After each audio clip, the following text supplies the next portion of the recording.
Dear students, ഇന്ന് നമ്മൾ 2024 economics public എക്സാമിന് നടത്തിയിട്ടുള്ള ക്വസ്റ്റ്യൻ പേപ്പറിൻ്റെ ബാക്കി ഭാഗങ്ങളാണ് ഡിസ്കസ് ചെയ്യുന്നത്. അതായത് കഴിഞ്ഞ ക്ലാസ്സിൽ നമ്മൾ 10 ക്വസ്റ്റ്യൻസ് പറഞ്ഞിട്ടുണ്ടായിരുന്നു. ഇന്ന് 11ാമത്തെ ക്വസ്റ്റ്യൻസ് മുതലാണ് പറയുന്നത്. Answer any 4 questions from 11 to 15 ആണ്. Each carries 2 scores. 2 മാർക്ക് വീതം വരുന്ന 11 മുതൽ 15 വരെയുള്ള ക്വസ്റ്റ്യൻസിൽ ഏതെങ്കിലും 4 ക്വസ്റ്റ്യൻസിന് അപ്ലൈ ചെയ്താൽ മതി, ആൻസർ എഴുതിയാൽ മതി. 11ാമത്തെ question, define production possibility curve, name the slope of the PPC. അതിൽ ഈ കർവ് പ്രൊഡക്ഷൻ പോസിബിലിറ്റി കർവ് എന്ന് പറഞ്ഞാൽ that shows the various possible combinations of 2 goods ആണ് that an economy can produce with its available resources and technology എന്നാണ്. അതായത് ഒരു കർവാണ് that obtained by joining the alternative combinations of 2 goods produced in the economy using full employment of resources and constant technology എന്നാണ്. അതായത് നിലവിലുള്ള സാങ്കേതിക വിദ്യയും റിസോഴ്സസും ഉപയോഗിച്ച് ഒരു സമ്പദ് വ്യവസ്ഥയ്ക്ക് ഉൽപ്പാദിപ്പിക്കാൻ കഴിയുന്ന 2 സാധനങ്ങളുടെ വ്യത്യസ്തമായിട്ടുള്ള കോമ്പിനേഷൻസ്, ചേരുവകൾ എന്നാണ് പറയുന്നത്. അതിനെ യോജിപ്പിച്ച് വരയ്ക്കുന്ന ഒരു രേഖയാണ് ഉൽപ്പാദന സാധ്യത വക്രം, അത് PPC, അതായത് പ്രൊഡക്ഷൻ പോസിബിലിറ്റി കർവ് എന്നാണ്. അപ്പം അതിൻ്റെ സ്ലോപ്പ് എന്താണെന്ന് ചോദിച്ചു കഴിഞ്ഞാൽ that is the marginal opportunity കോസ്റ്റാണ്. PPCൻ്റെ സ്ലോപ്പിന് കാരണമായിരിക്കുന്നത് മാർജിനൽ ഓപ്പർച്യൂണിറ്റി കോസ്റ്റാണ്. 12ാമത്തെ question, state how the following factors affect the supply curve of a firm. അപ്പോൾ which are the factors that affect the supply curve of a firm എന്ന് ചോദ്യം. അതിൽ ടെക്നോളജിക്കൽ പ്രോഗ്രസ് ഉണ്ട്, റൈസ് ഇൻ ഇൻപുട്ട് പ്രൈസസ് ഉണ്ട്, അതേപോലെ തന്നെ price of a commodity ഉണ്ട്. ഇതൊക്കെ ഇതിനെ അഫക്റ്റ് ചെയ്യുന്ന ഫാക്ടേഴ്സാണ്. അപ്പോൾ ഇതിൽ ഫസ്റ്റ് പോയിന്റ് ചോദിച്ചിട്ടുള്ളത് എങ്ങനെയാണ് ടെക്നോളജിക്കൽ പ്രോഗ്രസ് സപ്ലൈ കർവിനെ അഫക്റ്റ് ചെയ്യുന്നത് എന്ന്. That means supply curve shift rightward എന്നാണ്. ആ ഷിഫ്റ്റ് എങ്ങോട്ടേക്കാണ്? അത് റൈറ്റ് വേർഡായിട്ട് ഷിഫ്റ്റ് ചെയ്യുന്നു. എന്നാൽ രണ്ടാമത്തെ question, a rise in input price. Rise in input price, അതായത് ഇൻപുട്ടിൻ്റെ പ്രൈസ് റൈസ് ചെയ്ത് കഴിഞ്ഞാൽ സപ്ലൈ കർവിന് എന്താ സംഭവിക്കുക? സപ്ലൈ കർവ് ഷിഫ്റ്റ് ലെഫ്റ്റ് വേർഡാണ്. ഇത് സൂചിപ്പിക്കുന്നത് എന്താണെന്ന് വെച്ചാൽ റൈറ്റ് വേർഡായിട്ട് സപ്ലൈ കർവ് ഷിഫ്റ്റ് ചെയ്തു എന്ന് പറഞ്ഞാൽ സപ്ലൈ ഇൻക്രീസ് ചെയ്തു എന്നും, ലെഫ്റ്റ് വേർഡായിട്ട് സപ്ലൈ കർവ് ഷിഫ്റ്റ് ചെയ്ത് കഴിഞ്ഞാൽ സപ്ലൈ ഡിക്രീസ് ആയി എന്നുമാണ് കാണിക്കുന്നത്. ഇനി അടുത്ത ക്വസ്റ്റ്യനാണ് 13ാമത്തെ ക്വസ്റ്റ്യൻ. ദാറ്റ് ഈസ്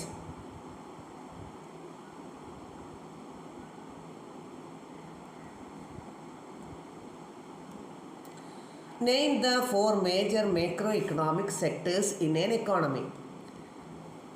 ഏതൊക്കെയാണ് മാക്രോ എക്കണോമിക് സെക്ടേഴ്സ് എന്ന്? ഒരു എക്കോണമിയിലുള്ള മാക്രോ ഇക്കണോമിക് സെക്ടേഴ്സ് ഏതൊക്കെയാണ്? ഈ സെക്ടേഴ്സാണ് household, firms, government sector, external sector. Household എന്ന് പറഞ്ഞാൽ കുടുംബം, ഫേംസ് സ്ഥാപനങ്ങൾ, ഗവൺമെൻറ് സെക്ടർ തന്നെ, പിന്നെ എക്സ്റ്റേണൽ സെക്ടർ അതായത് റെസ്റ്റ് ഓഫ് ദ വേൾഡ് ആണ് കേട്ടോ. മറ്റ് രാജ്യങ്ങളുമൊക്കെ ആയിട്ടുള്ള ബന്ധങ്ങളെയാണ് കാണിക്കുന്നത് എക്സ്റ്റേണൽ സെക്ടർ. ഇനി നെക്സ്റ്റ് ക്വസ്റ്റ്യൻ ആണ്, distinguish between stock and flow variables with 1 example each എന്നാണ്. ഒരു സ്റ്റോക്ക് വേരിയബിൾ എന്താണ്, അതേപോലെ ഒരു ഫ്ലോ വേരിയബിൾ എന്താണ്, അത് ഡിഫൈൻ ചെയ്യാനും അല്ലെങ്കിൽ അത് രണ്ടും തമ്മിലുള്ള വ്യത്യാസം എന്താണെന്നും അതിനൊരു എക്സാമ്പിളുമാണ് പറയേണ്ടത്. അപ്പോൾ ഒരു സ്റ്റോക്ക് എന്ന് പറഞ്ഞാൽ stock variable that is measured at a particular point of time. Stock is a variable measured at a particular point of time ആണ്. അതിന് എക്സാമ്പിൾ ആയിട്ട് വരുന്നതാണ് വെൽത്തും ക്യാപിറ്റലും ഒക്കെ. എന്നാൽ ഫ്ലോ എന്ന് പറഞ്ഞാൽ flow is A variable measured during A period of time. ഒരു ദീർഘകാലയളവിൽ അളക്കാൻ പറ്റുന്ന ഒരു വിഭേദകം അല്ലെങ്കിൽ ഒരു വേരിയബിളാണ് ഫ്ലോ എന്ന് പറയുന്നത്.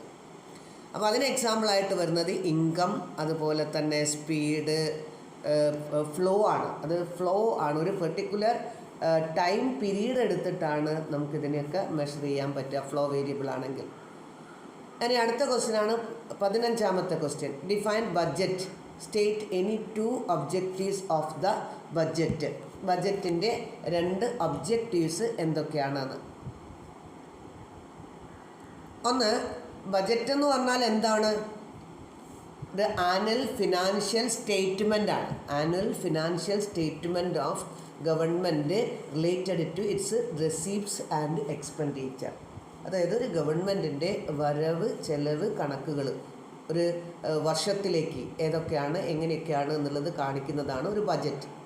ഇനി ബജറ്റിൻ്റെ ഏതെങ്കിലും 2 ഒബ്ജക്റ്റീവ്സ് എഴുതാൻ പറഞ്ഞു കഴിഞ്ഞാൽ ബജറ്റ് ഒന്ന് അലോക്കേഷൻ ഫംഗ്ഷൻ ഉണ്ട്, റിസോഴ്സസിനെ അലോക്കേറ്റ് ചെയ്യുന്ന ഫംഗ്ഷൻ, അതുപോലെ റീഡിസ്ട്രിബ്യൂഷൻ ഫംഗ്ഷൻ, സ്റ്റെബിലൈസേഷൻ ഫംഗ്ഷൻ. ഇതാണ് 3 ഇമ്പോർട്ടൻ്റ് ആയിട്ടുള്ള ബജറ്റിൻ്റെ ഒബ്ജക്റ്റീവ്സ് പറയുന്നത് കേട്ടോ.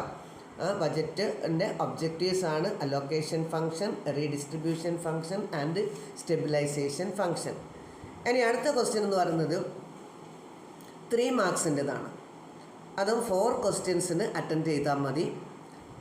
16 മുതൽ 20 വരെയുള്ള ക്വസ്റ്റ്യൻസാണ്. ഫസ്റ്റ് പറയുന്നത് മാച്ച് ദ കോളമാണ്. Match the column A B മാത്രമല്ല സിയും കൂടെ ഉണ്ട്. ഒന്നാമത്തത് മൈക്രോ എക്കണോമിക്സ് ആണ്. മൈക്രോ എക്കണോമിക്സ് എന്ന് പറയുമ്പം അതുമായിട്ട് റിലേറ്റഡ് ആയിട്ടുള്ള ഒരു കൺസെപ്റ്റ് എവിടെ ഉണ്ട്? ബി കോളത്തിലുണ്ട്. അപ്പോൾ ബി കോളത്തിൽ അത് പറയുന്നത് പ്രൈസിങ് ഓഫ് എ ഫേമാണ്. ഒരു ഫേമിൻ്റെ പ്രൈസ് എന്ന് പറയുമ്പം അതൊരു മൈക്രോ കോൺസെപ്റ്റാണ്. അങ്ങനെയാണെങ്കിൽ അത് മൈക്രോ കോൺസെപ്റ്റായിട്ട് 3rd കോളത്തിൽ വരുന്നത് എന്താണ്? സാലറി ഓഫ് എ വർക്കറാണ്. അതും ഒരു മൈക്രോ കോൺസെപ്റ്റാണെന്ന് പറഞ്ഞാൽ മൈക്രോ എന്ന് പറഞ്ഞാൽ അവിടെ ഒരു ചെറുത് എന്നർത്ഥം, അല്ലെങ്കിൽ ഒരു പാർട്ട് ഓഫ് ദി എക്കോണമിയാണ്. ചെറിയൊരു ഭാഗത്തിനെ, ഒരു സമ്പദ് വ്യവസ്ഥയിൽ മൊത്തം ഭാഗത്തിനെ പഠിക്കാതെ ചെറിയൊരു ഭാഗത്തിനെ മാത്രം വിശകലനം ചെയ്യുമ്പോഴാണ് അത് മൈക്രോ എക്കണോമിക്സ് ആകുന്നത്. അപ്പോൾ അത് പ്രൈസ് ഓഫ് എ ഫേം എന്ന് പറഞ്ഞാൽ ഒരു ഫേമിൻ്റെ പ്രൈസ് ആകുന്നേ ഉള്ളൂ. സാലറി ഓഫ് എ വർക്കർ എന്ന് പറഞ്ഞാൽ ഒരു വർക്കറിൻ്റെ സാലറിയാണ്. ഇതൊക്കെ മൈക്രോ കോൺസെപ്റ്റുകളാണ്. അതുപോലെ മാക്രോ എക്കണോമിക്സിൽ വരുന്നത് എന്താണ്? Economy as a whole study ചെയ്യുന്നതാണ് മാക്രോ എക്കണോമിക്സ് എന്ന് പറയുന്നത്. ഇൻഫ്ലേഷൻ ഒരു മാക്രോ കോൺസെപ്റ്റാണ്. അതേപോലെ തന്നെ per capita income per head of the പോപ്പുലേഷനാണ് പെർ ക്യാപിറ്റ ഇൻകം കേട്ടോ. അതും രണ്ടുമാണ് അതിനായിട്ട് കണക്റ്റ് ആയിട്ടുള്ളത്. എന്നാൽ നോർമാറ്റീവ് എക്കണോമിക്സിൽ വരുന്ന പോയിൻ്റ് എന്തൊക്കെയാണ്? നോർമാറ്റീവ് എക്കണോമിക്സ് എന്ന് പറയുന്നത് വാട്ട് ഓട്ട് ടു ബി എന്നാണ്. Normative economics deals what ought to be. അതുപോലെ തന്നെ ഡിസൈറബിലിറ്റി ഓഫ് എ മെക്കാനിസം എന്നാണ്.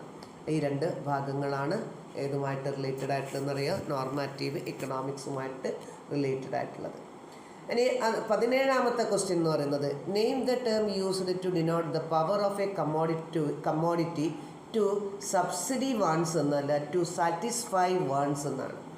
Power of a commodity to satisfy a want is യൂട്ടിലിറ്റിയാണ്. യൂട്ടിലിറ്റീനെയാണ് അങ്ങനെ പറയുന്നത്. ഒരു ആവശ്യത്തെ തൃപ്തിപ്പെടുത്താനുള്ള ഒരു സാധനത്തിൻ്റെ കഴിവിനെയാണ് യൂട്ടിലിറ്റി എന്ന് പറയുന്നത്. ഇനി write any 2 features of it എന്നുണ്ട്. അതിൻ്റെ 2 ഫീച്ചേഴ്സ് എന്തൊക്കെയാണെന്ന്. ഒന്ന്, അത് കാർഡിനലാണ്. രണ്ടാമത്തത് അത് ഓർഡിനലാണ് എന്നാണ്. കാർഡിനലാണെന്ന് പറഞ്ഞാൽ കാർഡിനൽ യൂട്ടിലിറ്റിയാണ്, കൗണ്ട് ചെയ്യാൻ പറ്റുന്നത്, മെഷർ ചെയ്യാൻ പറ്റുന്ന യൂട്ടിലിറ്റിയാണെന്ന്. രണ്ടാമത്തത് ഓർഡിനൽ യൂട്ടിലിറ്റി എന്ന് പറഞ്ഞാൽ നമുക്ക് യൂട്ടിലിറ്റി മെഷർ ചെയ്യാൻ പറ്റില്ല, അതിനെ റാങ്ക് ചെയ്യാൻ മാത്രമേ സാധിക്കുള്ളൂ എന്നുള്ളതാണ്. ഇനി അടുത്തത് 18ാമത്തെ question. Differentiate between AR and MR. AR എന്ന് പറഞ്ഞാൽ ആവറേജ് റവന്യൂ ആണ്, MR മാർജിനൽ റവന്യൂ ആണ്. Average revenue means revenue per unit of output sold ആണ്. അതായത് ഒരു യൂണിറ്റ് വിറ്റാൽ നമുക്ക് കിട്ടുന്ന വരുമാനത്തിനെയാണ് ആവറേജ് റവന്യൂ എന്ന് പറയുന്നത്. AR നമുക്ക് കിട്ടാനായിട്ട് ടോട്ടൽ റവന്യൂവിനെ ക്വാണ്ടിറ്റീൻ്റെ എണ്ണം കൊണ്ട് ഡിവൈഡ് ചെയ്താൽ മതി. That is AR is equal to TR/Q. എന്നാൽ MR എന്താണ്? മാർജിനൽ റവന്യൂ എന്ന് പറഞ്ഞാൽ the ratio of change in total revenue to unit change in output sold എന്നാണ്.